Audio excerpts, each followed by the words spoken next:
All right, good morning, Savannah. I'm your host, Teraz Misha of the Savannah Business Showcase, and we have a guest coming in late, so there's always a plan B and a plan C and a plan D. So I have a great guest this morning, a guy just met a couple of days ago who's a audio producer, just brilliant guy in all kinds of ways. So Mr. Ed Ciucevich, if I say that right. Very perfectly. Thank you very much. Yeah, awesome. All right, so thank you for coming in. Thank you for checking this out. Thank you for having me here. Yeah, so the way I like to start the show is with the scenario. Okay. And then I'll let you introduce yourself. All right. So, Ed, you're walking through your neighborhood. A little kid comes up to you and says, "Ed, you're my hero. I'd like to be like you when I grow up." So, in the language that a 10 or 12-year-old can understand, what does it take to be Ed Ciucevich? Let's see. It takes dedication, hard work. It takes perseverance. And it takes just giving back to others, making sure that you give more than you get. And a lot that I've accomplished in my life is just through hard work and determination. And loyalty is another thing. Being loyal to yourself and being loyal to others and to your community. Beautiful. Okay, so tell us a little bit about yourself. Let's see. I'm born and raised in Savannah, and I am a professional sound mixer. I've worked on some films and a lot of shorts in the Savannah area, so that's a way of giving back to the community. I'm also a podcaster. This is my 10th year of podcasting. Awesome. So I have a podcast called the Geek Homeworld Podcast, if I can plug that. Yeah.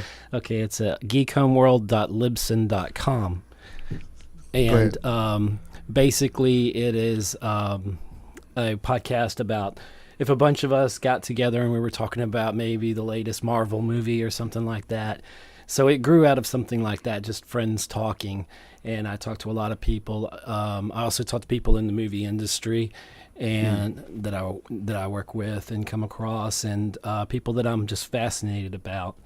And I always kind of say that every day I learn something new in what I do, and I always want to branch out to different things. But with the podcast there, I'm definitely reaching out to people and I'm learning. Awesome. So awesome. Okay, so a while back I had Mr. Bo Bowen on the show. He is on the opposite end where he helps production companies get up and running when they get to Savannah.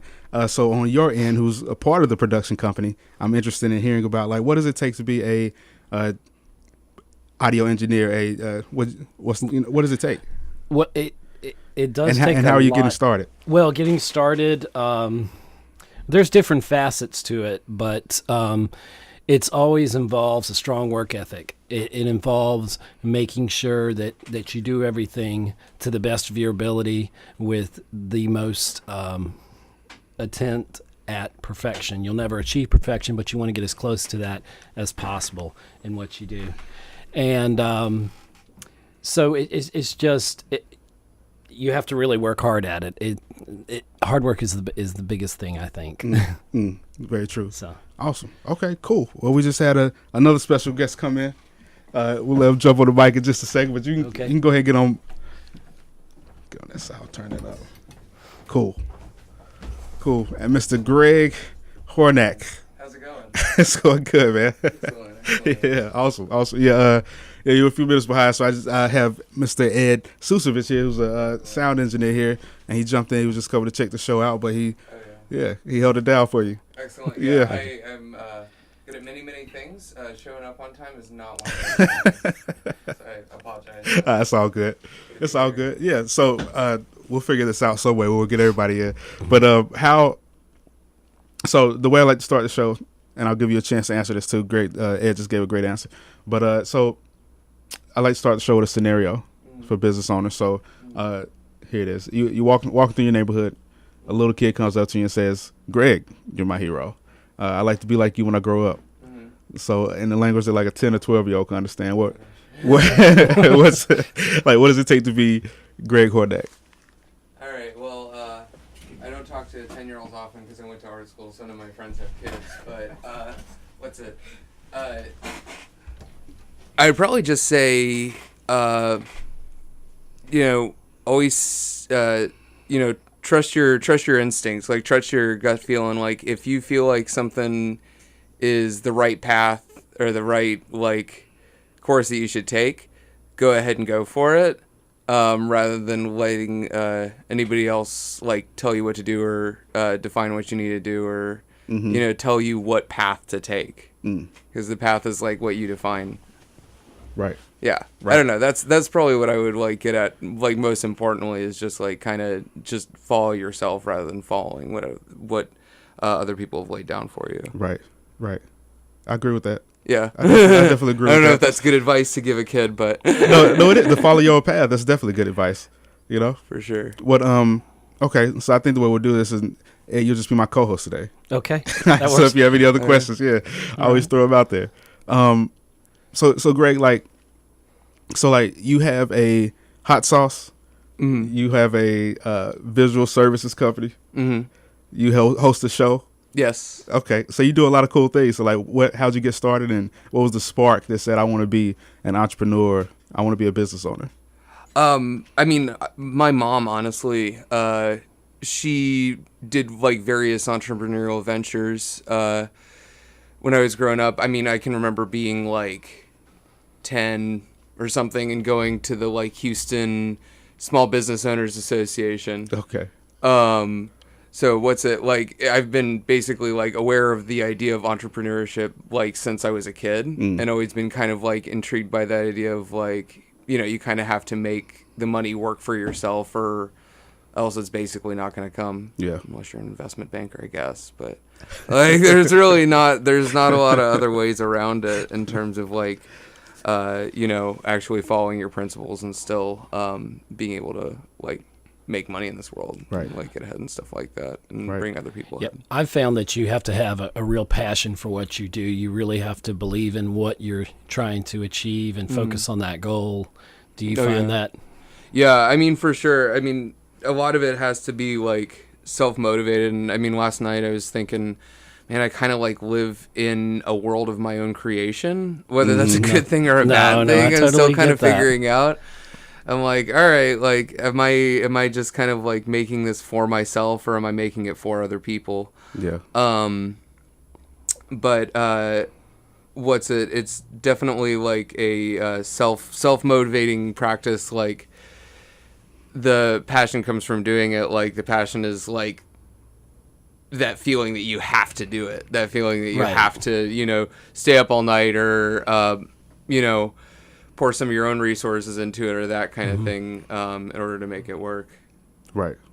Like, passion kind of comes through in like a different way, I guess. Like, definitely much more kind of like pragmatic than the like, I'm gonna create a masterwork. It's much more like, I'm gonna do this because I absolutely have to, and like, if I don't do this, then it's all gonna crumble. You know what I mean? It's like breathing. Yeah, exactly. It's totally it's like well, that. if I don't do this, it's not gonna get done. Right.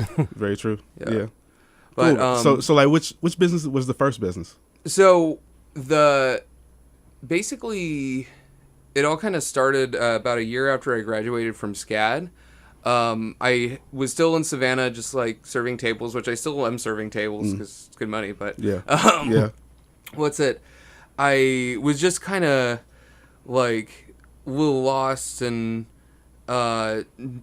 definitely burnt out, because I mean, school's a pretty grueling process, especially like SCAD. They really they take it quite seriously. So I was just kind of like looking for a project, and literally I was scrolling through Facebook, and kind of like an acquaintance friend that I had met like years and years ago was like basically putting out a request. I want to make a queer art collective in Savannah. I want to bring a bunch of people, as many people together as possible, and just do a very open-ended, just like providing a space kind of setup. And so it's like, you know what, like, I need something. Like, I need a medium. I need a canvas. I need something. So I went through on it, and it turns out I was the only one that actually followed through after we were, originally getting like 7 people on. It ended up being 2. So us 2 basically started our like it kind of started out as an art space, but it's turned more into a venue out of our house. And we've been doing that for the past 2.5 years.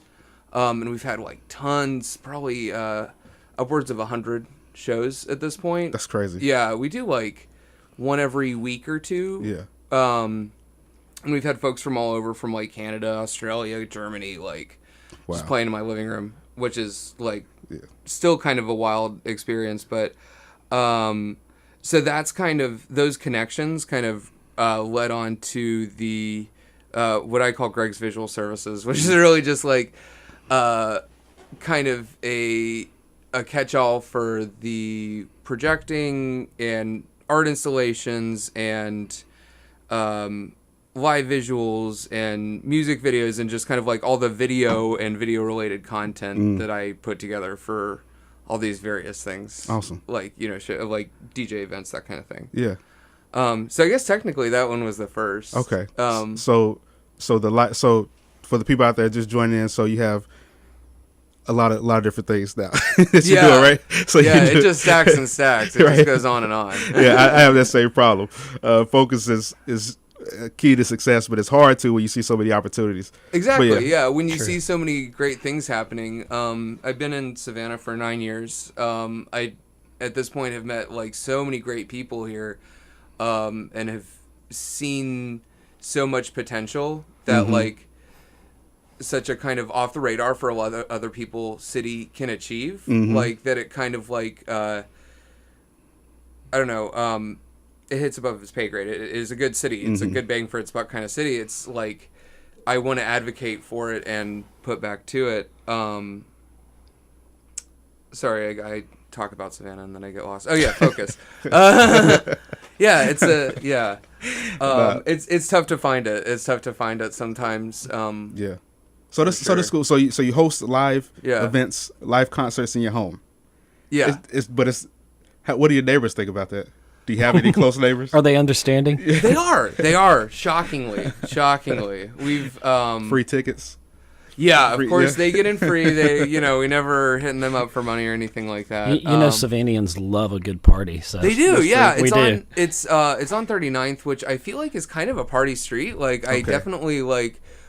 We are not the only house that I hear going nearby. Like, we'll hear people that are like louder than us going for like all day, and I'm like, all right, cool, like that's a good justification right there. But no, we've been really lucky in terms of our neighbors, and basically everyone that's moved in around us has been like, SCAD kids that would be the ones interested in this type of thing anyway. I think in the 2.5 years that we've been around, we've had the cops called on our shows like 2 or 3 times. Okay, about once a year. Yeah, and it's like when we should probably be turning it down anyway at like 2 a.m. or something like that. And it's like, all right, like I could see why we would get the cops called at that point. Like we're just being egregious about it.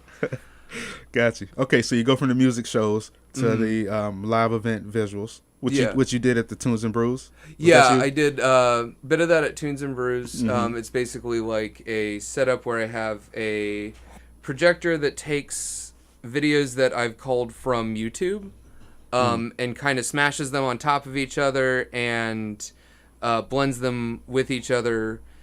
And it also takes in an audio signal from the music being played and automatically kind of reconfigures and brings up and down the levels of the different video channels. Okay. I'm trying to like break it down in the most. It's like a lot of stuff happening at once, but basically it makes it so that the projections are a live light show. Gotcha. And so that's what I was doing for Tunes and Brews. I do that for a monthly series called Mix. That we do at Club 1. Next one is May 25th, and we have people coming from New York, just putting that out there. Okay. Just putting that out there on the airwaves. But I also do just kind of various shows with local drag troupe where I kind of do more like more literal kind of visuals where it'll just be very straightforward, like this is what's being represented. It's much less abstract. It's much more like kind of helpful to... It's more like scene setting, almost. Gotcha. Like kind of like video version of, constructing set objects for a play or something like that. Got you. Yeah. Nice. And one thing that I want to get from you is your hot sauce. Your hot sauce is really good, man. Thank you. Yeah, I had once again I had some at the WRUU Tunes and Brews at Southbound. I had some there, and it was really good. I put it on a burger. Thanks, it was man. good. Yeah, that one turned out really, really well. It was a bunch of Korean melon.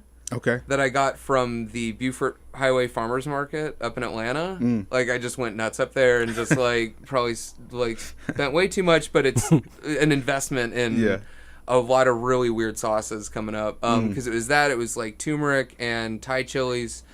And so it had like a bunch of different kind of sharper, kind of strange flavors, but it worked. I think it came together to be something pretty accessible and pretty understandable. So you're like the mad scientist putting all these different flavors together. Oh, very much so. The ultimate concoction. Very much so. Yeah. No, I even like to separate them all up by color and really get it No, it's basically that's also from my mom. Is she grew up in Texas, would help us or would make a green salsa kind of for us and take me to the Texas Hot and Spicy Festival and all kinds of other stuff. Okay. And kind of got me initiated into that little world. But yeah, it started actually at the same time during that same post-college burnout period. When I definitely wasn't trying to spend $9 on a bottle of hot sauce at the store, because why would I, especially if it's just any generic, I don't even know what I'm getting kind of thing. Yeah. So I just figured I can roast peppers and put vinegar and salt into a blender, why not? Right. So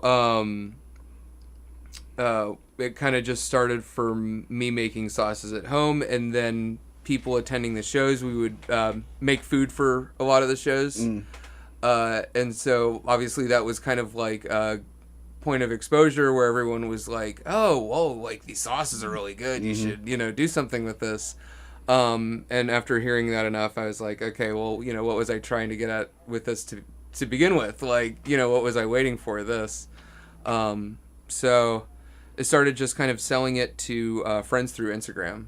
Okay. Basically. Nice. Which, it's a nice way to start it and kind of get it's almost at that point more of a market research kind of scenario where you're very close by everyone and you're kind of getting everyone's feedback and that kind of thing on it. And so during that period kind of gave me a good chance to work with everything and get to know a lot of farmers around Savannah and stuff like that. And basically Fox and Fig opened right as this was really picking up, and gave me a kitchen to work in and a That's place awesome. to put them in front of people every day and That's awesome. yeah. And you do pretty well with it so far? Yeah, it's been really, really taken off. Nice, man. Yeah, I have a it's close been really friend who fun. wants to do a barbecue sauce. So I'm curious as to how it goes for you, or how you how the steps. You have a great product, but then you have nice labels now. I don't know if you just use a regular mason jar from Walmart, or if you have special jars. Oh no, I got to order them from Amazon. Yeah, okay. Yeah. I gotta get the they're called woozy bottles apparently in the industry. I'm finding out just the standard 5-ounce hot sauce bottles. Gotcha. But what's it? Yeah, it's been a really interesting ride. I'm not used to a personal venture of mine making money. I'm used to it being a huge money pit, and that's just how it goes. And there might not even be an expectation of it not doing that in the future, or anytime soon, kind of thing. But the hot sauce thing has been very different. It's been a very organic kind of reach, and people will come in and ask about it and stuff like that, which is wild. I'll be there on my off hours or over here at a table, it's not even mine, oh, can we get the hot sauce? Independent of anything that I'm saying, they're coming in for it, which is exactly what I'm looking for. Awesome. Well, I have a little garden, man, so I'll plant some peppers for you. Oh, please do. It's about this big, but I. I mean, I can. As long as it's green, right? Yeah, if it's hot enough, I can definitely make it stretch. Okay. For sure. All right, for cool. Sure. Cool. All right, nice, man. So so you're focused on Savannah. You love Savannah. Mm-hmm. What and you might have some good questions for him too. But like, why did you decide to start the box? Because you're also the host. It's the box, right? Yeah. Okay. You host the show here Wednesday nights. At what time? It's Wednesday nights, midnight to 2 a.m. So it's like the Wednesday-Thursday crossover. Gotcha, But yeah, Wednesday nights. Yeah, okay. Wednesday nights. Okay, I was asleep. Thanks for putting that out there. No, I'm for sure. actually not, and I've Nice. caught your show a couple times. Nice. And enjoyed it. Heck yeah. It's Yeah, really- thank you. It's really good. Yeah, it's a lot of, it's like dance tracks, classics, getting into weirdness. I like to start with good 80s song a lot of the time, just to kind of I'm there. set the mood. Yeah, I'm your 80s guy. I'm your true yeah, exactly. Who doesn't like a good 70s 80s extended mix? But yeah, so I started the box mostly because of the shows that I was co-hosting at my house. There's just at a point it's like, okay, well, I'm coming in contact with people once or twice a week that are from a different place and have a different opinion and have something to say about their work or creative fields in a more general sense. And so I was like, I should definitely, record this, put this into a thing. Not to mention, I've always just been pretty obsessive about music, pretty obsessively I get into that. it. Yeah, I totally get that vibe. Researching, really getting to know the person, the thought behind electronic music, which can be very faceless, and some can level the accusation as generic or something like that. I like to get into it so much so that the audio, the visual aesthetic all kind of comes together and creates its own kind of world. And I like to have the box to explore all these there's so much great music being put out every week. There's so much great music being made still.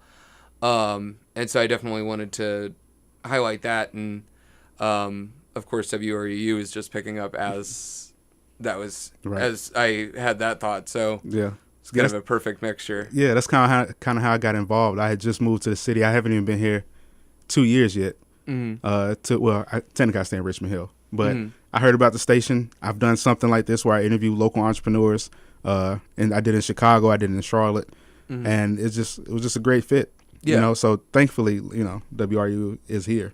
Yeah. For- It's a Yeah. amazing resource. A really, really, really, yeah, I could go on and on. Yeah. Just because I'm an advocate for independent media in general, and it's more important every day to be able to provide people with independent voices that aren't corporate influenced. But yeah, again, I could go. Yeah. on. I could And go on. and I agree. And you said something a minute ago about just it being so much great music out there, but I hear I have a lot of friends who listen to rap. And they just say about how rap is bad, but there's you just got to look for the good stuff. Oh, yeah. Don't listen to you got to look for the good stuff. The stuff on the radio is not. You got to find the message in the words, Yeah. in the lyrics there. For sure. And you have to definitely think about it and talk about it and put it in the context of how other people are interpreting it as well, and the Twitterverse and how everyone is interpreting it there too. But yeah, no, I mean, it's definitely been a trend of, unfortunately, more kind of commercial radio becoming more and more its own kind of separate world from what folks at home are kind of seeking out and choosing to listen to, which to a certain extent is great. I mean, honestly, people at home, I think, are going more into their own genres rather than being kind of led by a thought or led by a genre, that kind of thing. People get into their own, what they connect with. a little more easily. Maybe it's akin to, instead of taking the interstate, sometimes taking one of those back roads Oh, and yeah. discovering the nuances of like a town that's off the beaten path. Yeah, exactly. Like, I feel like people are a little more open to nuance because they've kind of checked out of, I can see why there's not as much appeal in something that's marketed to lowest common denominator kind of appeal. I mean, not that I don't like, good, classic 80s song, not that I don't get into pop music like more than occasionally, not that I wasn't listening to Janet Jackson on my way in here. So like it definitely like everything has its place to be sure, but as a general trend, I guess the commercial music that is being put out has been so like kind of hit or miss. It's very either extremely conscious and it's participating in larger political dialogue, or it's just completely checked out, and it exists in its own world that it's pretty much just good commercial background music kind of thing. Yeah. So it's kind of split apart in a weird, like it's very easy to see. Yeah. And the machine is participating in it too, like even songs like This Is America or any Beyonce track that is taking a politically some would say divisive or just conscious kind of stance, still is making money for these larger entities, EMI or whoever, like whoever is keeping the lights on, keeping the studio bills paid, and keeping the private jets flying and stuff like that. Right. So it's kind of like a weird thought. Like, I think people have also become more conscious in that, and that they can get good music and participate in the dialogue and not necessarily support that continuing. Yeah. So it's been, WRUU comes at an important time. I think so too. And I don't know whether that was by design or by coincidence. Yeah. But it's been really interesting, and I think that's why people have kind of caught on to it, is because it's come at such an important time. Right. Everyone's kind of clicked into it, like, oh no, we need to, follow up on this and like make sure it happens. Yeah, I agree. And I think local radio all around the nation is growing for those same reasons. Yeah, people are getting into it for the right reasons, for sure. For sure. Cool. Well, we're going to take a break in a second. We'll take a break now, and we'll come back in a second. So how can people find you? How can they get in touch with you? We'll start with you, Greg, and then we'll go to Ed. Easiest way to find me in regards to hot sauce is going to be at Greg's Famous on Instagram. If you live in Savannah, just stop by Fox and Fig, and you'll see the sauces. They should be offering them to you. Too bad you didn't bring us a sample. That would be awesome, man. I should have. It wouldn't translate to I want radio to check it out now. I'll go get one. It's just right there. Yeah, I was going to say, you just that's true. run around the block here. Savannah's a great walking city. Yeah, So. seriously. You can find me. My podcast is Geek Homeworld, and you can find me on Twitter at Geek Homeworld is my Twitter handle there. And just to bring you up to speed, you may not know, I have a podcast. I've been podcasting for 10 years, and Geek Homeworld, basically we talk about superheroes, sci-fi. I'm a professional sound mixer in the movie industry in Savannah, so I do a lot of that too. So, and I love trivia. Yeah. I love music. I have a film degree. This is really This is awesome. You and I have to talk. Yeah, we have a lot to talk about. We definitely have to talk. Yeah. And he's also interested in hosting a show on here. So I figured you could probably help him out more because I don't do music. So you'll be able to talk to him about all the rules with that, all that good stuff. Oh, for sure. Yeah, for sure. Yeah. All right, well, guys, we'll be right back in just a second to put both of these guys through the lightning round. We'll get everybody's answer. So you're not ready for that? I'm not going to prep you. Survey says. But we'll go through it in just a second. All right, so don't go anywhere. Once again, it's Savannah Business Showcase. I'm your host, Taraz. See you in a second.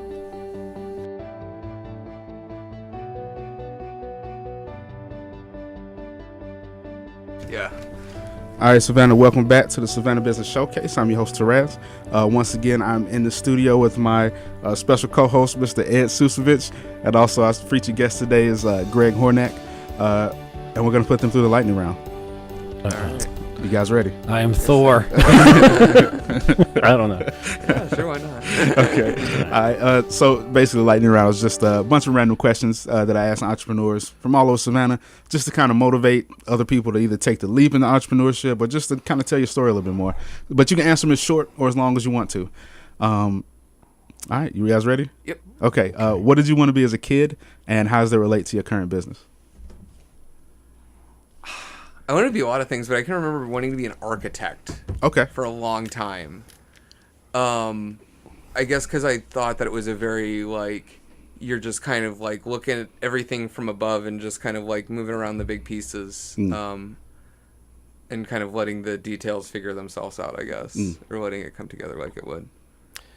I had a lot of things that I wanted to do. I wanted to work in radio. I wanted to be what I called back then a weatherman. Yeah. But then I realized the meteorology and all of that. I'm a weather freak too. So, I'm fascinated by a lot of things. I wanted to be a policeman, a fireman, the usual things, a superhero.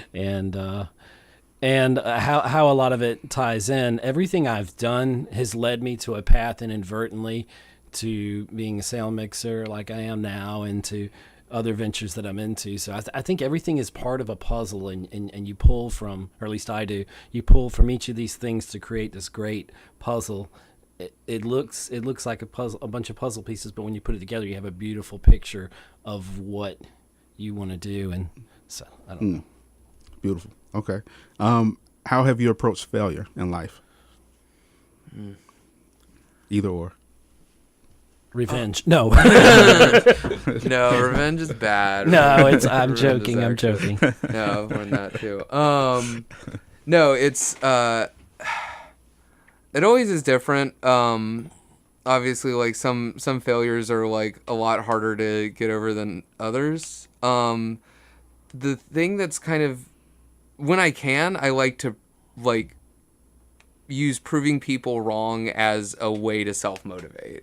Like, if this specific like circumstance told me that I can't do this specific thing, I'm going to prove it wrong by doing everything else, basically, or doing anything else, or focusing on the next thing and, executing that 100% perfectly and, following through and that kind of thing. Wow, that's a deep question. I don't know how far down the rabbit hole we want to go, but basically, it's kind of what you're saying. I think you got to take, or at least I found taking the negativity and turning it into something positive. When I'm defeated by something, I use laughter a lot. I use humor, and that usually pulls me out of it, because we all have hills and valleys we go through in life, and it's really the determination of your character, how you are, not when you're on top of things, but when everything seems to fall apart around you. How you deal with that shows your true character, and I think really helps to elevate you. And you learn, and I learn every day from mistakes. I learn from successes, and that's kind of how I deal with things. Who influenced you early in life, and who's your mentor now? Well, obviously my mom, as I was referring to. My dad is also very independent minded. Like, he's a restaurant manager, and like always was always kind of taught me to like take care of myself and stuff like that. And my mom was like taught me to take care of like other folks, basically. Like that's how it kind of came together in a really nice way. Now, I don't know if I would say that I have a mentor so much that I would say I have a mentor in Princess Superstar. She's a DJ out of New York. Okay. She's amazing. She's just as amazing as her name is. Okay. And she's a literal mentor to me and has helped me out a lot in terms of like creative decision making and stuff like that. But yeah, I mean, really, it's more like I feel like my friends are my mentors. I see people that I love achieving these great things, and I'm like, okay, cool, like this is accessible, this is reachable, this is something that I can do. Awesome. I kind of have to go with the standard answer, my parents, and I think for a lot of us, it's that they helped me build who I was, the foundation. And, if the foundation is strong, the house you build on top of that is going to be amazing. And influences, they're definitely influenced me. There's just a lot. There's too many people. There's too many I love creative people in general. So I thrive off of being around people that are just super creative. And it's hard to really pin down a mentor as just one, because there's so many and so many different genres of music, of literature. I love Shakespeare. I love Poe.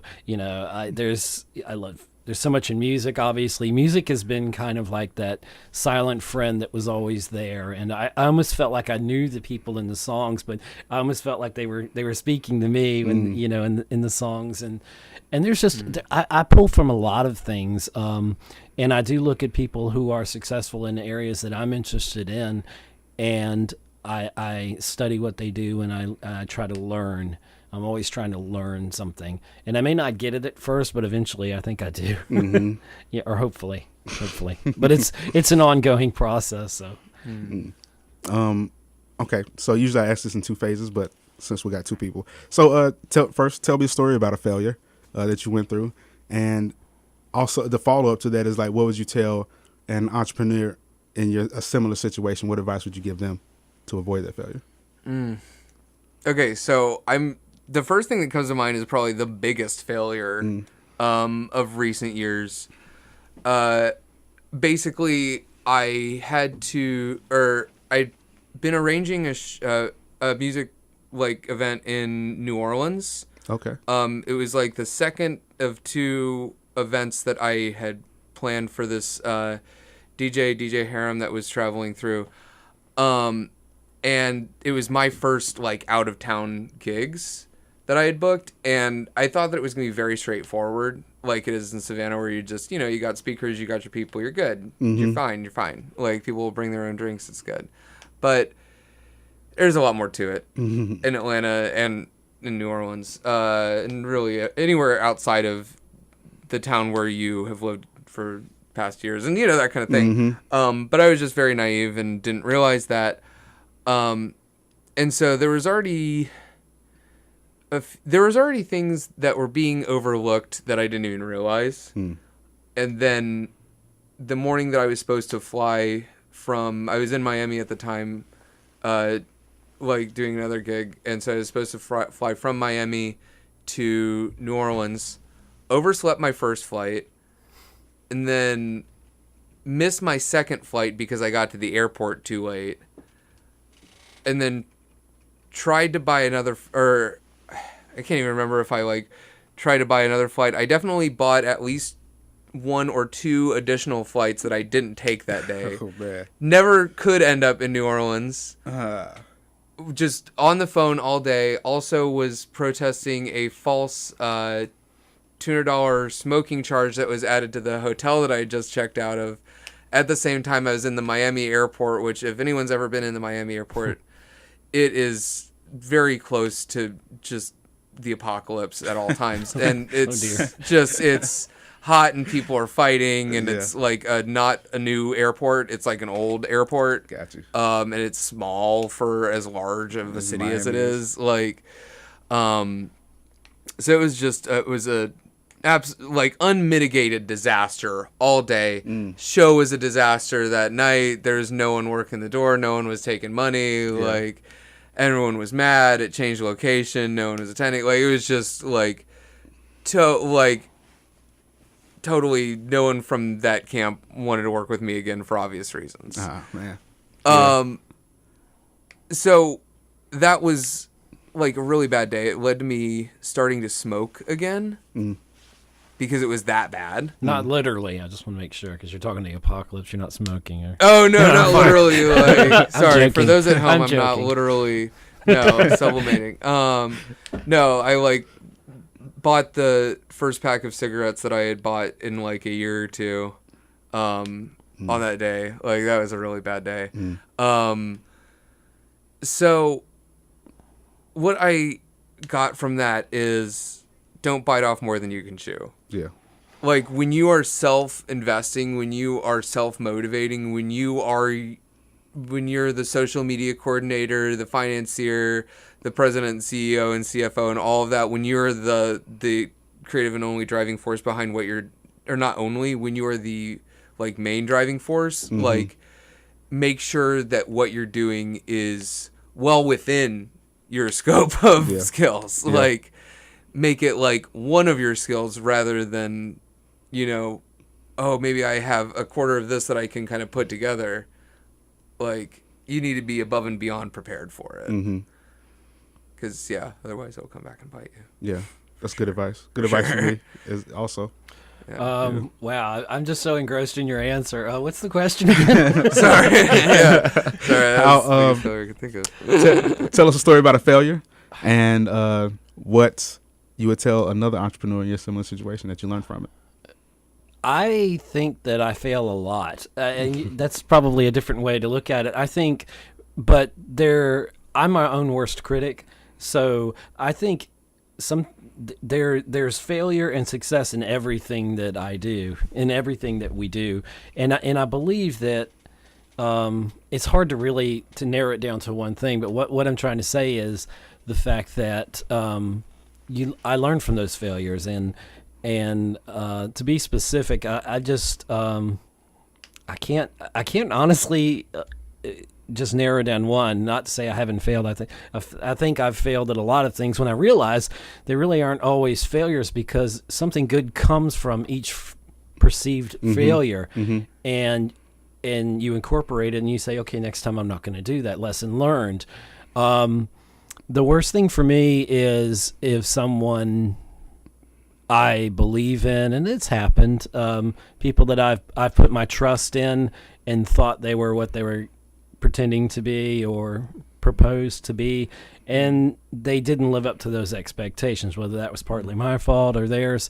You know, and I know that's a general kind of answer, but it's hard really, honestly, to be specific on the spot like this. But I've had several failures, but I think the greatest people will tell you that you have a lot of perceived failures, and you just got to rise above them, and you got to learn from them, and you got to move on and just charge forward.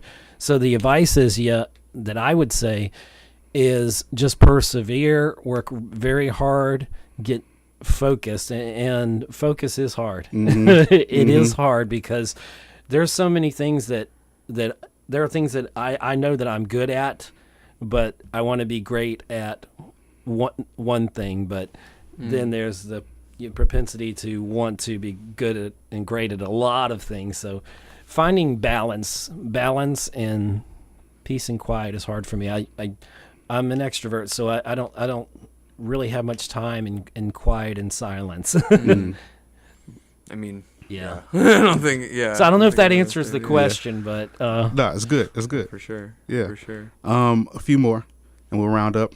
Is there a quote that's always been a mantra that you live by? Fake it till you make it. There you go. They taught us that in film school.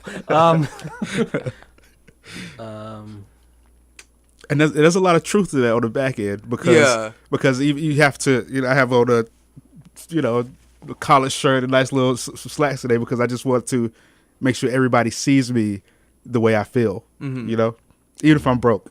You know what I mean? Yeah. I still feel like $1 million, even if I'm broke. I'm blown away when people don't like me. I know that's possibly ego, and I don't mean it to be ego, but it's just, I was like, I have so much to give and offer, and I want to be your friend, and I want us to all achieve great things.